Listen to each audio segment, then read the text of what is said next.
Hi, David. Terrific innings. Congratulations on the win as well. That six you hit of Haris Rauf, that hit the roof. Could you kind of describe the process behind it, and also like, was it one of the most memorable sixes of your career, perhaps?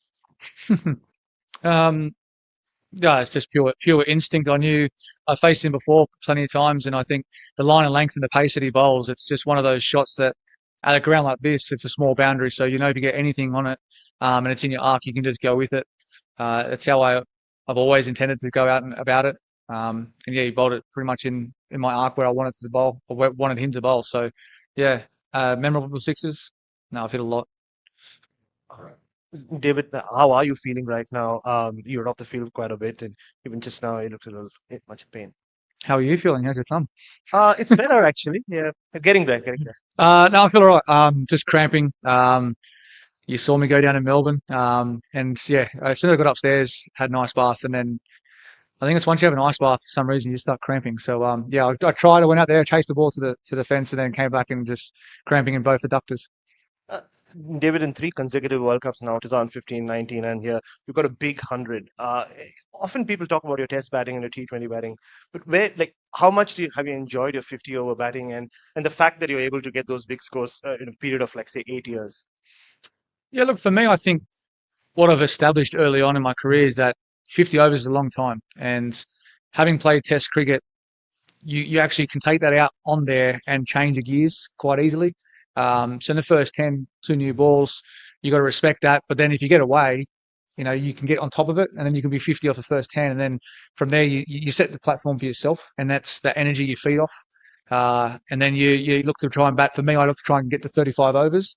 And then from there, try and put my foot down if I'm still in. So yeah, it's probably in the back of your mind. You've got a lot more time. And I think that's where in 2020 cricket I've learned a little bit as well to change my gears, especially in IPL. I learned a lot when I was playing for Sunrisers that you're able to have a lot more time than you think.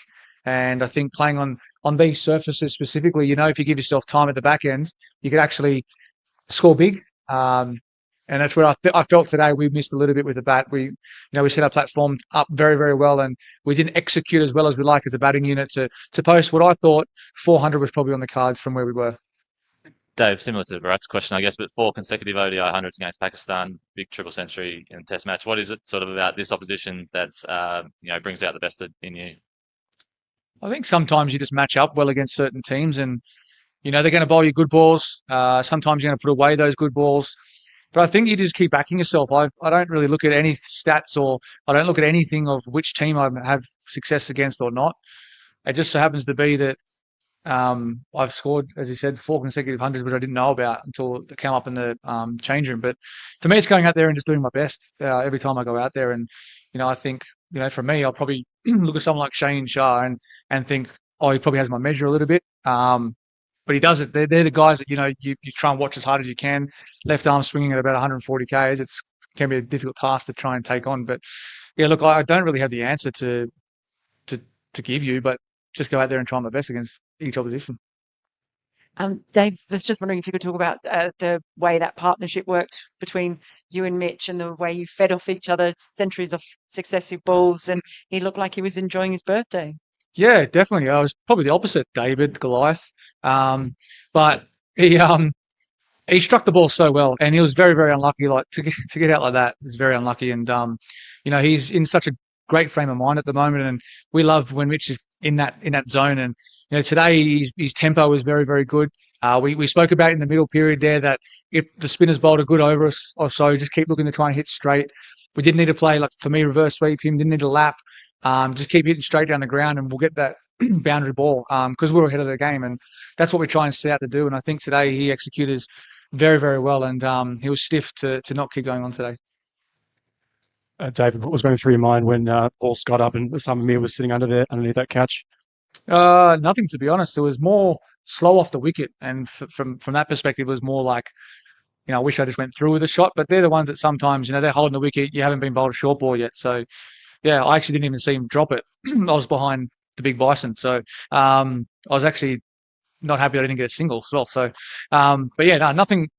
It's how it is when you're an opening batsman. If you're going to go after it, you're probably going to give some chances. And just Adam Zampa appeared to play through some duress. Well, it looks like he's been playing through duress throughout the entire tournament. But Can you, to the best of your knowledge, can you explain his situation heading to the game today? I think it's just a back spasm. I'm not 100%. Okay. Well, there you go. Fair enough. I think. I had no clue. David, you mentioned that you left a few out there, made a big score, but left a few out there. How nerve-wracking was the run chase fit for the team? Look, I honestly thought 350 was probably par, given the fact that we know the history of this ground and a little bit of dew can come and it get a little bit easy to bat on. The guy said there was no dew out there, so that's a positive. But always in these totals, they're going to get partnerships. They're going to come out. They're going to, get some momentum going.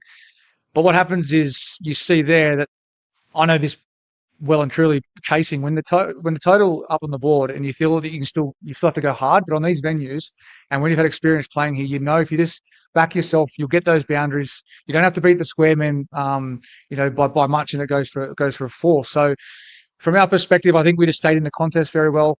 We executed well. And we got wickets at the right time. And when Ithaca came in and started teeing off, you just sort of had that feeling that one was going to go to hand because it seemed like he was just keeping going as hard as he wanted to. And that's when you've got to try and say, okay, I can just get my boundary, try and milk the rest of the over. And that's what we felt that's all they needed was one boundary, one risk in over, and then can milk it. But fortunately enough, we created a bit more pressure and, they're going after it. Mr. Warnar, today was a game, it was a contrasting game for leg spinners. Osama Mir had a relatively poor game, but Adam Zampa was very good under the lights. What do you think he did well that got him the wickets that Mir couldn't do at the start of the game? What do you think Adam Zampa did well, better than Osama Mir? I think you got two different kinds of bowlers, don't you? So one's shorter than the other. So he got a lot more skid. I think with Osama, he comes over top a little bit, gets a little bit more drift, and a bit more bounce. So they're two different types of bowlers. So I think with Zamps, he just bowled stump to stump.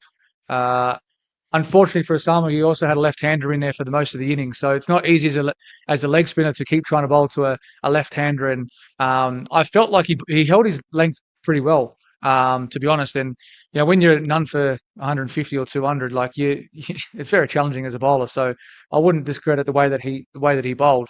And Zamps just executed as well as he did so far in the tournament.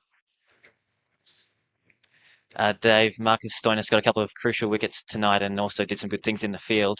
Can you just talk us through what you thought of his game tonight and how important is it for the sixth bowler, I guess, to be getting wickets for Australia? Yeah, look, it's good to see Stoin charge in like he did and bowl the ball. And, he knows India well. He knows these grounds very well. He knows what he has to do. And when you got someone up your sleeve that can do that, it helps a lot. And, he knew exactly what he was trying to do. You saw he didn't really give the offside away much, backed himself with there were short boundaries, but he backed himself in his skills to bowl through sort of between shoulders and head high and force that extra pace and try and speed them up a little bit. So he executed very well. I know Baba played a very nice shot off him, which he was frustrated about, but it's just great to have the skill that he has with the bat and ball. Dave, going back to that 6 off Harris earlier, we saw you working on that shot yesterday at training and also your right-handed batting. Do you have a name for that sort of slog, scoop, sweep 6 that you play so well? I don't know. Not sure. I think the last game, the one I hit went over square leg. It wasn't supposed to go there. Now, I won't be naming any of those shots, but if you actually watch my net, I nicked off about 20 times. So I wasn't actually pleased with my net yesterday, but I batted for 2 hours, which is very rare a day before a game. And David, you spoke about Mitch Marsh and the way he was batting, but when he got to his 100, you celebrated it almost more than you celebrated your own 100. What makes him so popular, and what was that like for you in that moment? Yeah, look, we love each other's success. Like you should be happy for your teammate, and I know he missed out on one in Africa, and he's been playing really, really well of late. So yeah, I'm so happy for him at the top of the order there, coming out and playing the way he is. But to execute that and get 100 is awesome, and that's what you do for your teammates. You'd always go into bat for him, and I was just so ecstatic for him. He's a great man to have around the change room. He's the life of the party, brings out the best in everyone, and he's always a character, and that's what you need in teams. And in these back up against the war games, you need that. And it was awesome for him to come out today. And on his birthday as well, he said to me today that he hasn't really scored any runs on his birthday, so he's happy about that. But yeah, I think tonight's Indian tradition, cake in the face, I think.